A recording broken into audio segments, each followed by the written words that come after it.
आइए सुनते हैं गोदान का 13वां भाग। अगर आपको मेरा चैनल पसंद आता है तो आप मेरे चैनल को सब्सक्राइब, लाइक और शेयर कीजिए। मिर्ज़ा खुर्शीद का हाता क्लब भी है, कचहरी भी, अखाड़ा भी। दिन भर जमघट लगा रहता है। मोहल्ले में अखाड़े के लिए कहीं जगह नहीं मिलती थी।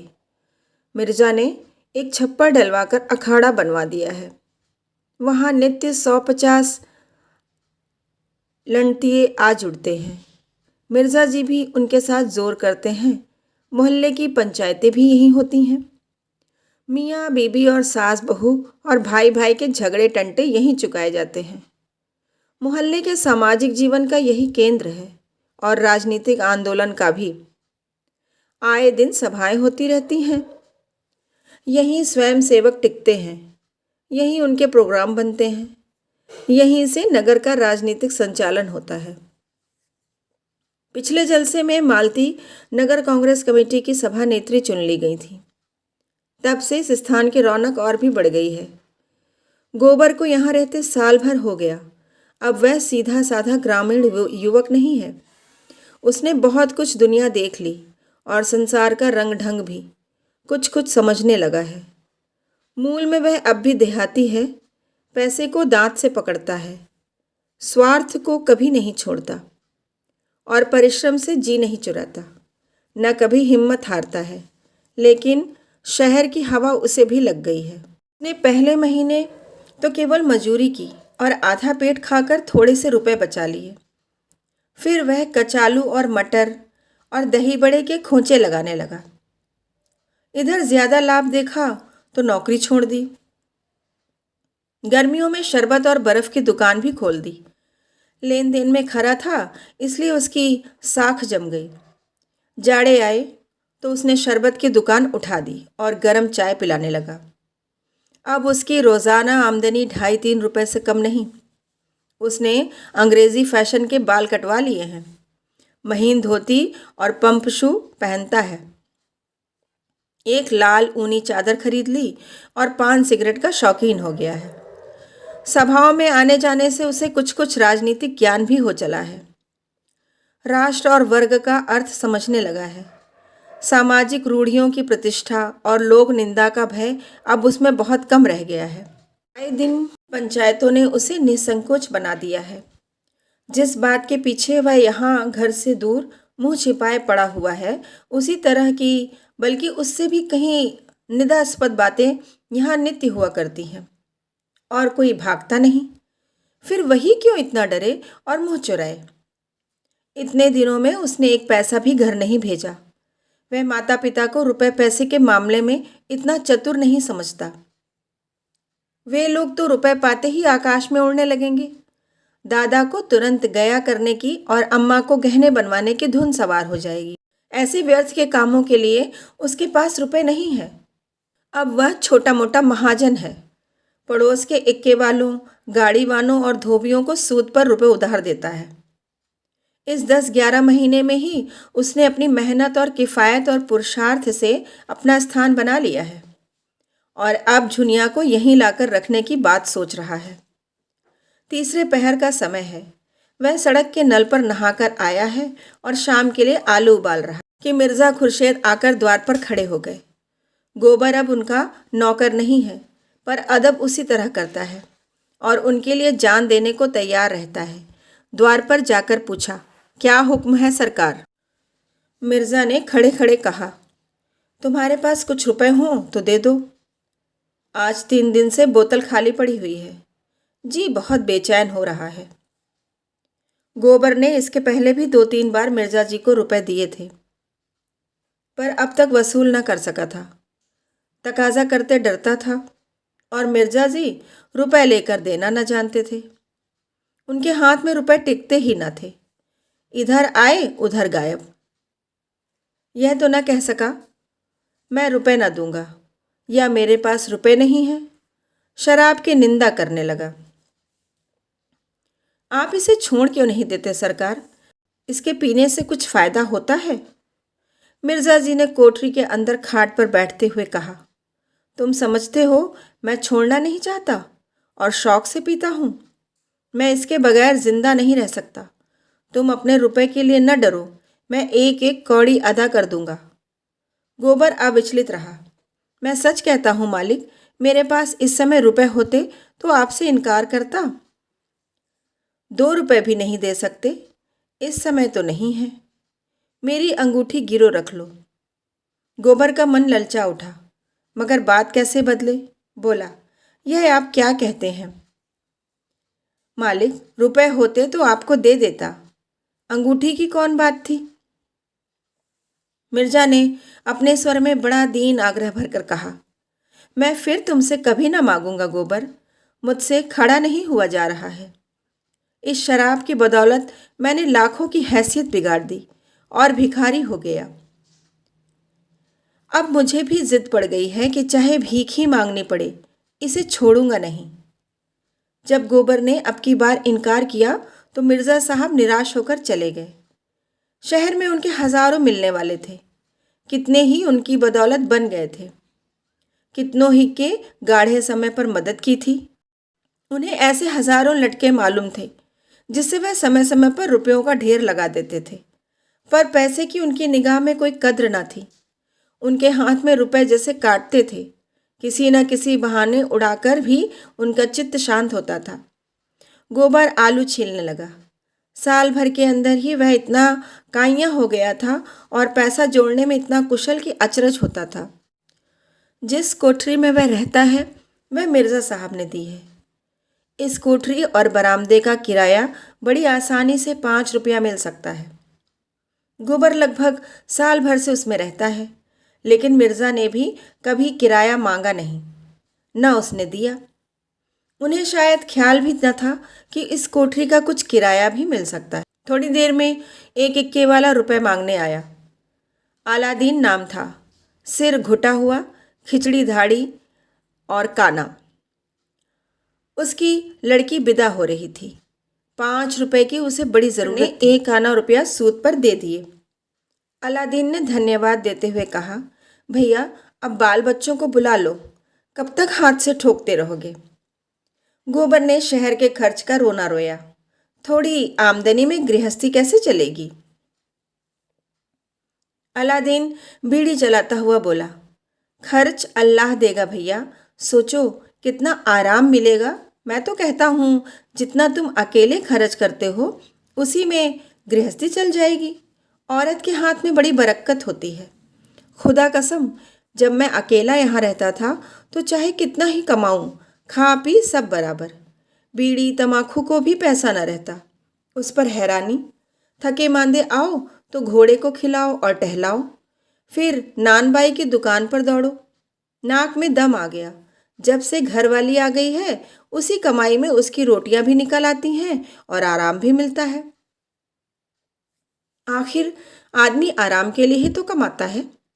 जब जान खपाकर भी आराम न मिला तो जिंदगी ही गारत हो गई। मैं तो कहता हूँ तुम्हारी कमाई बढ़ जाएगी भैया।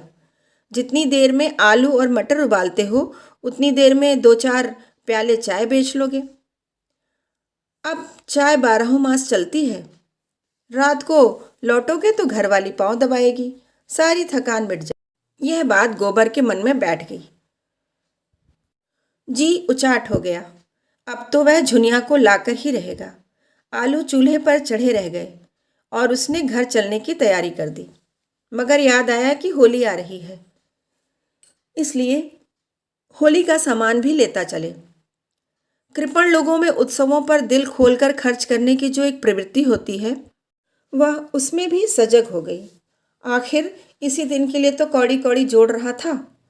वह माँ बहनों और झुनिया के लिए एक एक जोड़ी साड़ी ले जाएगा, होरी के लिए एक धोती और एक चादर, सोना के लिए तेल की शीशी ले जाएगा और एक जोड़ा चप्पल, रूपा के लिए जापानी चूड़ियाँ और झुनिया के लिए एक पिटारी जिसमें तेल, सिंदूर और आईना होगा। बच्चे के लिए टोप और फ्रॉक जो बाजार में बना बनाया मिलता है। उसने रुपए निकाले और बाजार चला। दोपहर तक सारी चीज़ें आ गईं। बिस्तर भी बंध गया। मोहल्ले वालों को खबर हो गई गोबर घर जा रहा है। कई मर्द औरतें उससे विदा करने आए। गोबर ने उन्हें अपना घर सौंपते हुए कहा, तुम्ही लोगों पर छोड़े जाता हूँ। भगवान ने चाहा तो होली के दूसरे दिन लौटूंगा।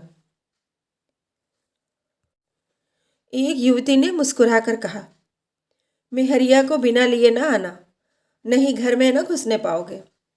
दूसरी प्रौढ़ा ने शिक्षा दी, हाँ और क्या, बहुत दिनों तक चूल्हा फूंक चुके, ठिकाने से रोटी तो मिलेगी।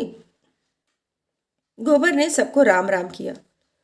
हिंदू भी थे, मुसलमान भी थे, सभी में मित्र भाव था। सब एक दूसरे के दुख दर्द के साथी। रोज़ा रखने वाले रोज़ा रखते थे, एकादशी रखने वाले एकादशी। कभी कभी विनोद भाव से एक दूसरे पर छींटे भी उड़ा लेते थे। गोबर अलादीन की नमाज को उठा बैठी कहता।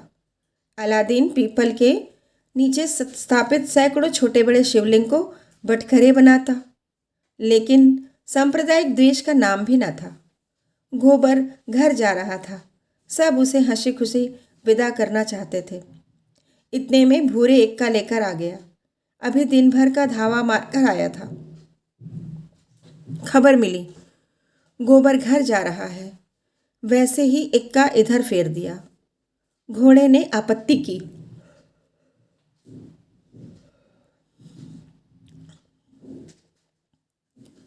उसे कई चाबुक लगाए।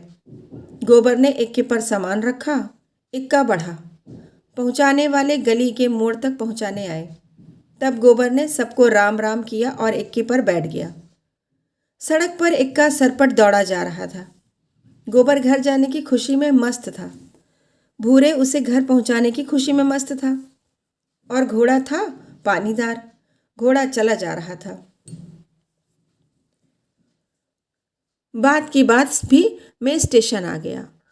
गोबर ने प्रसन्न होकर 1 रुपया कमर से निकालकर भूरे की तरफ बढ़ाकर कहा, लो, घरवाली के लिए मिठाई लेते जाना। भूरे ने कृतज्ञता भरे तिरस्कार से उसकी ओर देखा। तुम मुझे गैर समझते हो भैया। एक दिन ज़रा एक्के पर बैठ गए तो मैं तुमसे इनाम लूँगा। जहाँ तुम्हारा पसीना गिरे वहाँ खून गिराने को तैयार हूँ। इतना छोटा दिल नहीं पाया है। और ले भी लूँ तो घरवाली मुझे जीता छोड़ेगी। गोबर ने फिर कुछ ना कहा। लज्जित होकर अपना असबाब उतारा और टिकट लेने चल दिया। फागुन अपनी झोली में नवजीवन की विभूति लेकर आ पहुंचा था। आम के पेड़ दोनों हाथों से बौर के सुगंध बांट रहे थे और कोयल आम की डालियों में छिपी हुई संगीत का गुप्त दान कर रही थी। गांवों में ऊख की बुवाई लग गई थी। अभी धूप नहीं निकली, पर होरी खेत में पहुंच गया है। धनिया, सोना, रूपा तीनों तलैया से ऊख के भीगे हुए गट्ठे निकाल निकाल कर खेत में ला रही हैं और होरी गड़ासे से ऊख के टुकड़े कर रहा है। अब वह दाता दीन की मजदूरी करने लगा है। किसान नहीं, मजूर है।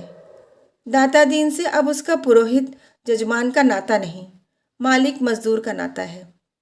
दाता दीन ने आकर डांटा, हाथ और फुर्ती से चलाओ होरी, इस तरह तो तुम दिन भर में न काट सकोगे। होरी ने आहत अभिमान के साथ कहा, चला ही तो रहा हूँ महाराज, बैठा तो नहीं हूँ। दाता दीन मजूरों से रगड़ कर काम लेते थे, इसलिए उनके यहाँ कोई मजूर टिकता न था। होरी उसका स्वभाव जानता था, पर जाता कहाँ। पंडित उसके सामने खड़े होकर बोले, चलाने चलाने में भेद है। एक चलाना वह है कि घड़ी भर में काम तमाम, दूसरा चलाना वह है कि दिन भर में भी एक बोझ ऊख न कटे।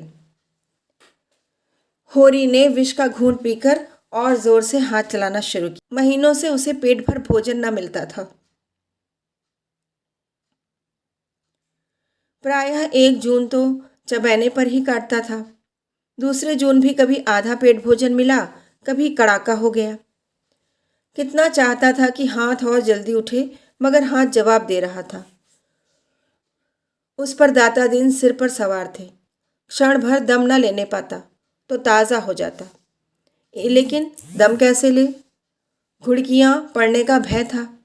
धनिया और तीनों लड़कियां ऊख के गट्ठे लिए गीली साड़ियों से लथपथ कीचड़ में सनी हुई आईं और गट्ठे पटक कर दम मारने लगीं कि दाता दीन ने डांट बताई, यहाँ तमाशा क्या देखती है धनिया, जा अपना काम कर।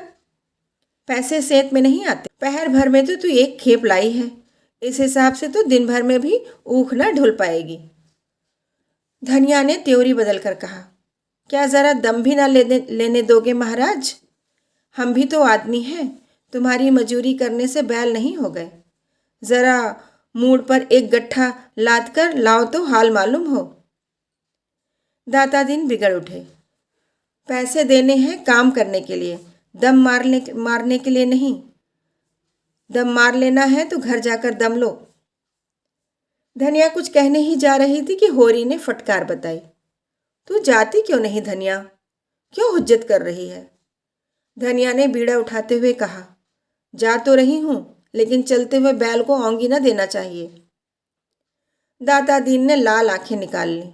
जान पड़ता है अभी मिजाज ठंडा नहीं हुआ, जब ही दाने दाने को मोहताज हो। धनिया भला क्यों चुप रहने लगी थी? तुम्हारे द्वार पर भीख मांगने नहीं जाती, दाता दीन ने पैने स्वर में कहा। अगर यही हाल है तो भीख भी मांगोगी? धनिया के पास जवाब तैयार था, पर सोना उसे खींचकर तलैया की ओर ले गई। नहीं बात बढ़ जाती, लेकिन आवाज की पहुंच के बाहर जाकर दिल की जलन निकाली। भीख मांगो तुम, जो भिखमंगे की जात हो। हम तो मजूर ठहरे, जहां काम करेंगे वहीं 4 पैसे पाएंगे। सोना ने उसका तिरस्कार किया। अम्मा जाने भी तो, तुम तो समय नहीं देखती, बात बात पर लड़ने बैठ जाती हो। होरी उन्मत्त की भांति सिर से ऊपर गड़ासा उठा उठाकर ऊख के टुकड़ों के ढेर करता जाता था। उसके भीतर जैसे आग लगी हुई थी, उसमें अलौकिक शक्ति आ गई थी। उसमें जो पीढ़ियों का संचित पानी था, वह इस समय जैसे भाप बनकर उसे यंत्र की सी अंध शक्ति प्रदान कर रहा था। उसकी आंखों में अंधेरा छाने लगा, सिर में फिरकी सी चल रही थी, फिर भी उसके हाथ यंत्र की गति से बिना थके बिना रुके उठ रहे थे। उसकी देह से पसीने की धारा निकल रही थी, मुंह से फिचकुर छूट रहा था, सिर में धम धम का शब्द हो रहा था, पर उस पर जैसे कोई भूत सवार हो गया हो। सहसा उसकी आंखों में निबिड़ अंधकार छा गया। मालूम हुआ वह जमीन में धंसा जा रहा है। उसने संभलने की चेष्टा से शून्य में हाथ फैला दिए और अचेत हो गया। गड़ासा हाथ से छूट गया और वह औंधे मुंह जमीन पर पड़ गया। उसी वक्त धनिया ऊख का गट्ठा लिए आई। देखा तो कई आदमी होरी को घेरे खड़े। एक हलवाहा दाता दीन से कह रहा था, मालिक तुम्हें ऐसी बात न कहनी चाहिए, जो आदमी को लग जाए, पानी मरते ही मरते तो मरेगा। धनिया ऊख का गट्ठा पटक कर पागलों की तरह दौड़ी हुई होरी के पास गई और उसका सिर अपनी जांघ पर रखकर विलाप करने लगी। तुम मुझे छोड़कर कहाँ जाते हो? अरे सोना, दौड़कर पानी ला और जाकर शोभा से कह दे, दादा बेहाल हैं। हाय भगवान, अब मैं कहाँ जाऊं? अब किसकी होकर रहूंगी? कौन मुझे धनिया कहकर पुकारेगा? लाला पटेश्वरी भागे हुए आए और स्नेह भरी कठोरता से बोले, क्या करती है धनिया? होश संभाल, होरी को कुछ नहीं हुआ, गर्मी से अचेत हो गए हैं, अभी होश आए जाता है। दिल इतना कच्चा कर लेगी तो कैसे काम चलेगा? धनिया ने पटेश्वरी के पांव पकड़ लिए और रोती हुई बोली, क्या करूं लाला, जी नहीं मानता। भगवान ने सब कुछ हर लिया, मैं सब्र कर गई, अब सब्र नहीं होता। हाय रे मेरा हीरा। सोना पानी लाई। पटेश्वरी ने होरी के मुंह पर पानी के छींटे दिए। कई आदमी अपनी अपनी अंगोछियों से हवा कर रहे थे। होरी की देह ठंडी पड़ गई थी। पटेश्वरी को भी चिंता हुई, पर धनिया को वह बराबर साहस देते जाते थे। धनिया अधीर होकर बोली, ऐसा कभी नहीं हुआ था लाला, कभी नहीं। पटेश्वरी ने पूछा, रात कुछ खाया था? धनिया बोली, हाँ रोटियां पकाई थीं, लेकिन आजकल हमारे ऊपर जो बीत रही है वह क्या तुमसे छिपा है? महीनों से भरपेट रोटी नसीब नहीं हुई। कितना समझाती हूँ जान रख कर काम करो, लेकिन आराम तो हमारे भाग्य में लिखा ही नहीं। सहसा होरी ने आंखें खोल दी और उड़ती हुई नजरों से इधर उधर ताका। धनिया जैसे जी उठी, विह्वल होकर उसके गले से लिपटकर बोली, अब कैसा जी है तुम्हारा? मेरे तो परान नहों में समा गए। होरी ने कातर स्वर में कहा, अच्छा हूं, ना जाने कैसा जी हो गया था। धनिया ने स्नेह में डूबी भर्त्सना से कहा, देह में दम तो है नहीं, काम करते हो जान देकर। लड़कों का भाग था, नहीं तो तुम ले ही डूबे थे। पटेश्वरी ने हंसकर कहा। धनिया तो रो पीट रही थी। होरी ने आतुरता से पूछा, सचमुच तू रोती थी धनिया? धनिया ने पटेश्वरी को पीछे ढकेल कर कहा, इन्हें बकने दो तुम। पूछो, यह क्यों कागज छोड़कर घर से दौड़ आए थे? पटेश्वरी ने चिढ़ाया, तुम्हें हीरा हीरा कहकर रोती थी, अब लाज के मारे मुकरती है। छाती पीट रही थी। होरी ने धनिया को सजल नेत्रों से देखा। पगली है और क्या, अब ना जाने कौन सा सुख देखने के लिए मुझे जिलाए रखना चाहती है। दो आदमी होरी को टिकाकर घर लाए और चरपाई पर लिटा दिया। दाता दिन तो कुढ़ रहे थे कि बोआई में देर हुई जाती है, पर माता दिन इतना निर्दयी न था। दौड़कर घर से गर्म दूध लाया और एक शीशी में गुलाब जल भी लेता आया और दूध पीकर होरी में जैसे जान आ गई। उसी वक्त गोबर एक मजदूर के सिर पर अपना सामान लादे आता दिखाई दिया। गांव के कुत्ते पहले तो भौंकते हुए उसकी तरफ दौड़े, फिर दुम हिलाने लगे। रूपा ने कहा, भैया आए, और तालियां बजाती हुई दौड़ी। सोना भी 2-3 कदम आगे बढ़ी, पर अपने उत्साह को भीतर ही दबा गई।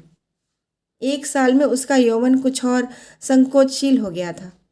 झुनिया भी घूंघट निकाले द्वार पर खड़ी हो गई। गोबर ने माँ बाप के चरण छुए और रूपा को गोद में उठाकर प्यार किया। धनिया ने उसे आशीर्वाद दिया और उसका सिर अपनी छाती से लगाकर मानो अपने मातृत्व को पुरस्कार पा गई। उसका हृदय गर्व से उमड़ा पड़ता था। आज तो वह रानी है, इस फटे हाल में भी रानी है। कोई उसकी आंखें देखे, उसका मुख देखे, उसका हृदय देखे, उसकी चाल देखे, रानी भी लजा जाएगी। गोबर कितना बड़ा हो गया है और पहन ओढ़कर तो जैसे भलमानस लगता है। धनिया के मन में कभी अमंगल की शंका न हुई थी। उसका मन कहता था गोबर कुशल से है और प्रसन्न है। आज उसे आंखों देखकर मानो उसके जीवन के धूल धक्कड़ में गुम हुआ रत्न मिल गया। मगर होरी ने मुंह फेर लिया था। गोबर ने पूछा, दादा को क्या हुआ है अम्मा? धनिया घर का हाल कहकर उसे दुखी न करना चाहती थी। बोली, कुछ नहीं बेटा, ज़रा सिर में दर्द है। चलो कपड़े उतारो, हाथ मुँह धो। कहाँ थे तुम इतने दिन? भला इस तरह कोई घर से भागता है? और कभी एक चिट्ठी तक नहीं भेजी। आज साल भर के बाद जाके सुध ली है। तुम्हारी राह देखते देखते आंखें फूट गईं। यही आशा बंधी रहती थी कि कब वह दिन आएगा और कब तुम्हें देखूंगी। कोई कहता था मिर्च भाग गया है, कोई डमरा टापू बताता था। सुन सुनकर जान सूख जाती थी। कहाँ रहे इतने दिन? गोबर ने शर्माते हुए कहा, कहीं दूर नहीं गया था अम्मा, यहाँ लखनऊ में तो था। और इतने नियरे रहकर भी कभी एक चिट्ठी न लिखी। उधर सोना और रूपर भीतर गोबर का सामान खोलकर चीज का बांट बखरा करने में लगी हुई थी, लेकिन झुनिया दूर खड़ी थी। उसके मुख पर आज मान का शोक रंग झलक रहा था।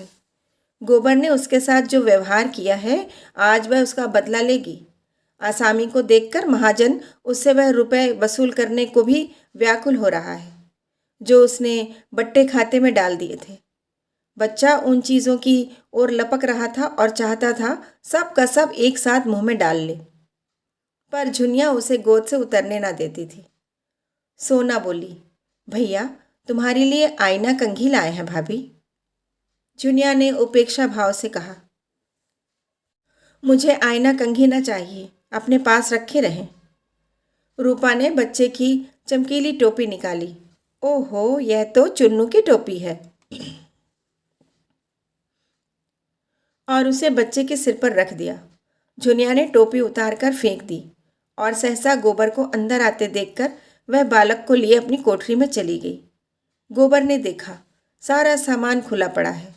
उसका जी तो चाहता है पहले झुनिया से मिलकर अपना अपराध क्षमा कराए, लेकिन अंदर जाने का साहस नहीं होता। वहीं बैठ गया और चीज़ें निकाल निकाल हर एक को देने लगा। मगर रूपा इसलिए फूल गई कि उसके लिए चप्पल क्यों नहीं आई, और सोना उसे चिढ़ाने लगी, तू क्या करेगी चप्पल लेकर? अपनी गुड़िया से खेल, हम तो तेरी गुड़िया देखकर नहीं रोते। तू मेरा चप्पल देखकर क्यों रोती है? मिठाई बांटने की जिम्मेदारी धनिया ने अपने ऊपर ली। इतने दिनों के बाद लड़का कुशल से घर आया है, वह गांव भर में बैना बंटवाएगी। एक गुलाब जामुन रूपा के लिए ऊंट के मुंह में जीरे के समान था। वह चाहती थी हांडी उसके सामने रख दी जाए, वह कूद कूद खाए। अब संदूक खुला और उसमें से साड़ियाँ निकलने लगीं। सभी किनारदार थीं, जैसे पटेश्वरी लाला के घर में पहनी जाती हैं, मगर हैं बड़ी हल्की। ऐसी महीन साड़ियाँ भला कै दिन चलेंगी? बड़े आदमी जितनी महीन साड़ियाँ चाहे पहने, उनकी मेहरियों को बैठने और सोने के सिवा और कौन काम है? यहाँ तो खेत खलिहान सभी कुछ है। अच्छा, होरी के लिए धोती के अतिरिक्त एक दुपट्टा भी है। धनिया प्रसन्न होकर बोली, यह तुमने बड़ा अच्छा किया बेटा, इनका दुपट्टा बिल्कुल तार तार हो गया था। गोबर को उतनी देर में घर की परिस्थिति का अंदाजा हो गया था। धनिया की साड़ी में कई पेमदे लगे हुए थे। सोना की साड़ी सिर पर फटी हुई थी और उसमें से उसके बाल दिखाई दे रहे थे। रूपा की धोती में चारों तरफ झालरें सी लटक रही थीं। सभी के चेहरे रूखे, किसी के देह पर चिकनाहट नहीं। जिधर देखो विपन्नता का साम्राज्य था। लड़कियां तो साड़ियों में मगन थी। धनिया को लड़के के लिए भोजन की चिंता हुई। घर में थोड़ा सा जौ का आटा सांझ के लिए संच कर रखा हुआ था। इस वक्त तो चबैने पर कटती थी, मगर गोबर अब वह गोबर थोड़े ही है। उसको जौ का आटा खाया भी जाएगा? परदेश में न जाने क्या क्या खाता पीता रहा होगा। जाकर दुलारी की दुकान से गेहूं का आटा, चावल, घी उधार लाई। इधर महीने से सहुआइन 1 पैसे की चीज़ भी उधार न देती थी, पर आज उसने एक बार भी न पूछा, पैसे कब दोगी? उसने पूछा, गोबर तो खूब कमा के आया है ना? धनिया बोली, अभी तो कुछ नहीं खुला दीदी। अभी मैंने भी कुछ कहना उचित न समझा। हाँ, सबके लिए किनारदार साड़ियाँ लाया है। तुम्हारे आशीर्वाद से कुशल से लौट आया, मेरे लिए तो यही बहुत है। दुलारी ने आशीष दिया। भगवान करे जहाँ रहे कुशल से रहे। माँ बाप को और क्या चाहिए? लड़का समझदार है और छोकरे की तरह उड़ाऊ नहीं है। हमारे रुपए अभी न मिले तो ब्याज तो दे दो। दिन दिन बोझ बढ़ाई ही तो रहे। इधर सोना चुन्नू को उसका फ्रॉक और टॉप और जूता पहनाकर राजा बना रही थी। बालक इन चीज़ों को पहनने से ज़्यादा हाथ में लेकर खेलना पसंद करता था। अंदर गोबर और झुनिया में मान मनोवल का अभिनय हो रहा था। झुनिया ने तिरस्कार भरी आंखों से देखकर कहा, मुझे लाकर यहाँ बिठा दिया, आप परदेश की राह ली। फिर न खोज न खबर कि मरती है या जीती है। साल भर के बाद अब जाकर तुम्हारी नींद टूटी है। कितने बड़े कपटी हो तुम। मैं तो सोचती हूँ कि तुम मेरे पीछे पीछे आ रहे हो और आप उड़े तो साल भर के बाद लौटे। मर्दों का विश्वास ही क्या, कहीं कोई और ताक ली होगी। सोचा होगा एक घर के लिए है ही, एक बाहर के लिए भी हो जाए। गोबर ने सफाई दी। झुनिया, मैं भगवान को साक्षी देकर कहता हूँ, जो मैंने कभी किसी की ओर ताका भी हो। लाज और डर के मारे घर से भागा ज़रूर, मगर तेरी याद एक क्षण के लिए भी मन से न उतरती थी। अब तो मैंने तय कर लिया है कि तुझे भी लेता जाऊंगा, इसलिए आया हूँ। तेरे घर वाले तो बहुत बिगड़े होंगे। दादा तो मेरी जान लेने पर ही उतारू थे। सच? तीनों जने यहाँ चढ़ आए थे। अम्मा ने ऐसा डांटा कि मुंह लेकर रह गए। हाँ, हमारे दोनों बैल खोल ले गए। इतनी बड़ी ज़बरदस्ती, और दादा कुछ बोले नहीं? दादा अकेले किस से लड़ते? गांव वाले तो नहीं ले जान देते थे, लेकिन दादा ही भलमनसी में आ गए। आजकल खेती बाड़ी कैसी हो रही है? खेती बाड़ी सब टूट गई। थोड़ी सी पंडित महाराज के साझे में है, ऊख बोई ही नहीं गई। गोबर की कमर में इस समय 200 रुपए थे। उसकी गर्मी यूं भी कम न थी। यह हाल सुनकर तो उसके बदन में आग ही लग गई। बोला, तो फिर पहले मैं उन्हीं से जाकर समझता हूँ। उनकी यह मजाल कि मेरे द्वार से बैल खोल ले जाए। यह डाका है, खुला हुआ डाका। 3-3 साल को चले जाएंगे तीनों। यूं ना देंगे तो अदालत से लूँगा, सारा घमंड तोड़ दूंगा। वह उसी आवेश में चला था कि झुनिया ने पकड़ लिया और बोली, तो चले जाना, अभी ऐसी क्या जल्दी है? कुछ आराम कर लो, कुछ खा पी लो, सारा दिन तो पड़ा है। यहाँ बड़ी बड़ी पंचायत हुई। पंचायत ने 80 रुपये डांड लगाए, 3 मन अनाज ऊपर, उसी में तो और तबाही आ गई। सोना बालक को कपड़े जूते पहनाकर लाई। कपड़े पहनकर वह जैसे सचमुच राजा हो गया था। गोबर ने उसे गोद में ले लिया, पर इस समय बालक के प्यार में उसे आनंद न आया। उसका रक्त खौल रहा था और कमर के रुपए आंच और तेज कर रहे थे। वह एक एक से समझेगा। पंचों को उस पर डांड लगाने का अधिकार क्या है? कौन होता है कोई उसके बीच में बोलने वाला?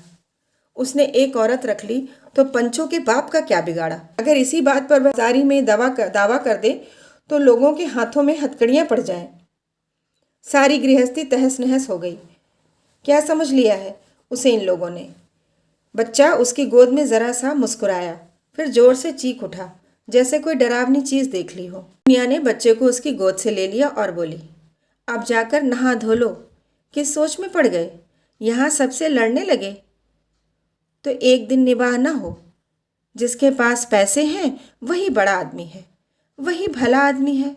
पैसे ना हो तो उस पर सभी रोब जमाते हैं। मेरा गधापन था कि घर से भागा। नहीं देखता कैसे कोई एक ढेला डांड देता है? शहर की हवा खा आए हो तभी ये बातें सूझने लगी हैं। नहीं, घर से भागते क्यों? यही जी चाहता है कि लाठी उठाऊं और पटेश्वरी, दातादीन, झिंगुरी सब सालों को पीट कर गिरा दूं और उनके पेट से रुपए निकाल लूं। रुपए की बहुत गर्मी चढ़ी है साईद।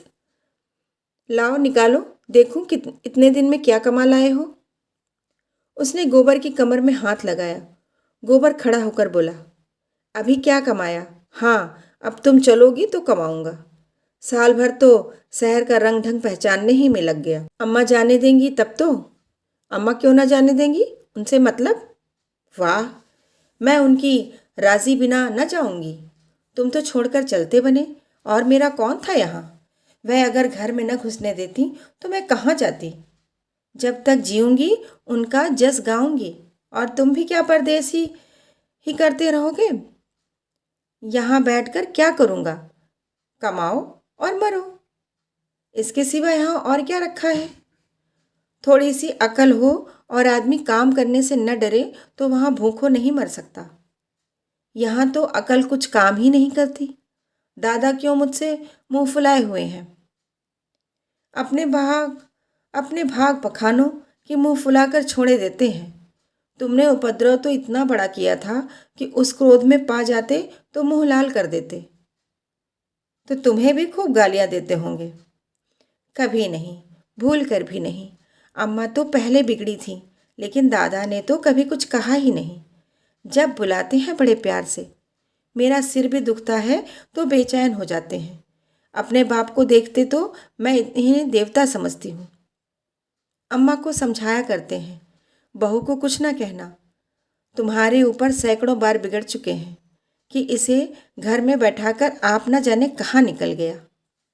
आजकल पैसे पैसे की तंगी है। ऊख के रुपए बाहर ही बाहर उड़ गए। अब तो मजूरी करनी पड़ती है। आज बेचारे खेत में बेहोश हो गए।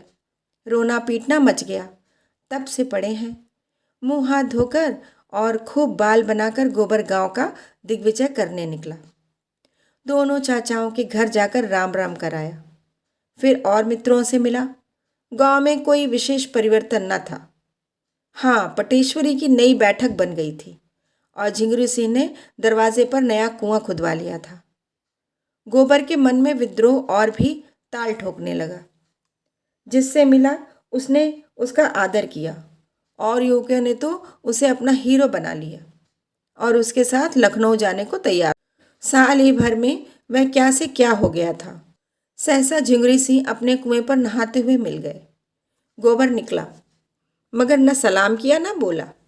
वह ठाकुर को दिखा देना चाहता था कि मैं तुम्हें कुछ नहीं समझता। झिंगुरी सिंह ने खुद ही पूछा, कब आए गोबर? मजे में तो हो? कहीं नौकर थे लखनऊ में? गोबर ने हेकड़ी के साथ कहा, लखनऊ गुलामी करने नहीं गया था। नौकरी है तो गुलामी। मैं व्यापार करता था। ठाकुर ने कुतूहल भरी आंखों से उसे सिर से पांव तक देखा। कितना रोज़ पैदा करते थे। गोबर ने छुरी को भाला बनाकर उनके ऊपर चलाया। यही कोई 2.5-3 रुपए मिल जाते थे। कभी चटक गई तो 4 भी मिल गए, इससे बेसी नहीं। झिंगुरी बहुत नोच खसोट करके भी 50-30 से ज़्यादा न कमा पाते थे। और यह गंवार लौंडा 100 रुपये कमाने लगा। उनका मस्तक नीचा हो गया। अब किस दावे से उस पर रोब जमा सकते हैं। वर्ण में वह ज़रूर ऊंचे हैं, लेकिन वर्ण कौन देखता है। उससे स्पर्धा करने का यह अवसर नहीं। अब तो उसकी चिरौरी करके उससे कुछ काम निकाला जा सकता है। बोले, इतनी कमाई कम नहीं है बेटा, जो खर्च करते बने। गांव में तो 3 आने भी नहीं मिलते। भवनिया को भी कहीं कोई काम दिला दो तो भेज दूँ। न पढ़े न लिखे, एक न एक उपद्रव करता रहता है। कहीं मुनीमी खाली हो तो कहना, नहीं साथ ही लेते जाना। तुम्हारा तो मित्र है, तलब थोड़ी हो। कुछ गम नहीं। हाँ, 4 पैसे की ऊपर की गुंजाइश हो। गोबर ने अभिमान भरी हंसी के साथ, यह ऊपरी आमदनी की चाट आदमी को खराब कर देती है ठाकुर। लेकिन हम लोगों की आदत कुछ ऐसी बिगड़ गई है कि जब तक बेईमानी ना करे पेट नहीं भरता। लखनऊ में मुनीमी मिल सकती है, लेकिन हर एक महाजन ईमानदार चौकस आदमी चाहता है। मैं भवानी को किसके गले बांध तो दूँ, लेकिन पीछे इन्होंने अगर कहीं हाथ लपकाया तो वह तो मेरी गर्दन पकड़ेगा। संसार में इल्म की कदर नहीं है, ईमान की कदर है। यह तमाचा लगाकर गोबर आगे निकल गया। झिंगुरी मन में ऐंठ कर रह गए। लौंडा कितने घमंड की बातें करता है, मानो धर्म का अवतार ही तो है। इसी तरह गोबर ने दाता दीन को भी रगड़ा। भोजन करने जा रहे थे। गोबर को देखकर प्रसन्न होकर बोले, मजे में तो हो गोबर। सुना वहाँ कोई अच्छी जगह पा गए हो। माता दीन को भी किसी हीले से लगा दो ना। भंग पीकर पड़े रहने के सिवा यहाँ और कौन काम है। गोबर ने बनाया, तुम्हारे घर में किस बात की कमी महाराज। जिस जजमान के द्वार पर जाकर खड़े हो जाओ, कुछ ना कुछ मार ही लाओगे। जन्म में लो, मरण में लो, शादी में लो, गमी में लो। खेती करते हो, लेन देन करते हो, दलाली करते हो। किसी से कुछ भूल चूक हो जाए तो डांड लगाकर उसका घर लूट लेते हो। इतनी कमाई से पेट नहीं भरता। क्या करोगे बहुत सा धन बटोर कर, कि साथ ले जाने की कोई जुगत निकाल ली है। दाता दीन ने देखा गोबर कितनी ढिठाई से बोल रहा था। अदब और लिहाज जैसे भूल गया। अभी शायद नहीं जानता कि बाप मेरी गुलामी कर रहा है। सच है, छोटी नदी को उमड़ते देर नहीं लगती। मगर चेहरे पर मैल नहीं आने दिया। जैसे बड़े लोग बालकों से मुंह छुकड़वा कर भी हंसते हैं, उन्होंने भी इस फटकार को हंसी में लिया और विनोद भाव से बोले, लखनऊ की हवा खा के तू बड़ा चंट हो गया है गोबर। ला, क्या कामा के लाया है, कुछ निकाल। सच कहता हूँ गोबर, तुम्हारी बहुत याद आती थी। अब तो रहोगे कुछ दिन। हाँ, अभी तो रहूँगा कुछ दिन। उन पंचों पर दावा करना है जिन्होंने डांड के बहाने मेरे 150 रुपये हजम किए हैं। देखूं कौन मेरा हुक्का पानी बंद करता है और कैसे बिरादरी मुझे जात बाहर करती है। यह धमकी देकर वह आगे बढ़ा। उसकी हेकड़ी ने उसके युवक भक्तों को रोब में डाल दिया था। एक ने कहा, कर दो नालिश गोबर भैया, बुढ़ा काला सांप है जिसके कांटे का मंतर नहीं। तुमने अच्छी डांट बताई। पटवारी के कान भी ज़रा गरमा दो। बड़ी मुतफन्नी है दादा। बाप बेटे में आग लगा दे, भाई भाई में आग लगा दे। कारिंदे से मिलकर आसामियों का गला काटता है। अपने खेत पीछे जोतो, पहले उसके खेत जोत दो। अपनी सिंचाई पीछे करो, पहले उसकी सिंचाई कर दो। गोबर ने मूँछों पर ताव देकर कहा, मुझसे क्या कहते हो भाई, साल भर में भूल थोड़े ही गया। यहाँ मुझे रहना ही नहीं है, नहीं एक एक को नचा कर छोड़ता। अब की होली धूमधाम से मनाओ और होली का स्वांग बनाकर इन सबों को खूब भिगो भिगो कर लगाओ। होली का प्रोग्राम बनने लगा। खूब भंग घुटे, दुधिया भी, नमकीन भी, और रंगों के साथ कालिख भी बने और मुखियों के मुंह पर कालिख ही पोती जाए। होली में कोई बोल ही क्या सकता है। फिर स्वांग निकले और पंचों की भी भद्द उड़ाई जाए। रुपए पैसे की कोई चिंता नहीं। गोबर भाई कमा कर आए हैं। भोजन करके गोबर भोला से मिलने चला। जब तक अपनी जोड़ी लाकर अपने द्वार पर बांध ना दे उसे चैन नहीं। वह लड़ने मरने को तैयार था। होरी ने कातर स्वर में कहा, राड़ मत बढ़ाओ बेटा, भोला गोई ले गए, भगवान उनका भला करे, लेकिन उनके रुपए तो आते ही थे। गोबर ने उत्तेजित होकर कहा, दादा तुम बीच में न बोलो। उनकी गाय 50 की थी, हमारी गोई 150 में आई थी। 3 साल हमने जोती, फिर भी 100 की थी ही। वह अपने रुपए के लिए दावा करते, डिग्री कराते या जो चाहते कहते, हमारे द्वार से जोड़ी क्यों खोल ले गए। और तुम्हें क्या कहूँ, इधर गोई खो बैठे, उधर 150 रुपये डांड के भरे। यह है गऊ होने का फल। मेरे सामने जोड़ी खोल ले जाते तो देखता, तीनों को यहाँ ज़मीन पर सुला देता और पंचों से तो बात तक न करता। देखता कौन मुझे बिरादरी से अलग करता है। लेकिन तुम बैठे ताकते रहे। होरी ने अपराधी की भांति सिर झुका लिया। लेकिन धनिया यह अनीति कैसे देख सकती थी। बोली, बेटा तुम भी अंधेर करते हो। हुक्का पानी बंद हो जाता तो गांव में निर्वाह होता। जवान लड़की बैठी है, उसका भी कहीं ठिकाना लगाना है कि नहीं। मरने जीने में आदमी बिरादरी। गोबर ने बात काटी, हुक्का पानी सब तो था, बिरादरी में आदर भी था। फिर मेरा ब्याह क्यों नहीं हुआ। बोलो। इसलिए कि घर में रोटी न थी। रुपए हों तो न हुक्का पानी का काम है न जात बिरादरी का। दुनिया पैसे की है, हुक्का पानी कोई नहीं पूछता। धनिया तो बच्चे का रोना सुनकर भीतर चली गई और गोबर भी घर से निकला। होरी बैठा सोच रहा था, लड़के की अकल जैसे खुल गई है। कैसी बेलाग बात कहता है। उसकी वक्त बुद्धि ने होरी के धर्म और नीति को परास्त कर दिया था। सहसा होरी ने उससे पूछा, मैं भी चला चलूं। मैं लड़ाई करने नहीं जा रहा हूं दादा, डरो मत। मेरी और कानून है, मैं क्यों लड़ाई करने लगा। मैं भी चलूं तो कोई हरज है। हाँ बड़ा हरज है, तुम बनी बात बिगाड़ दोगे।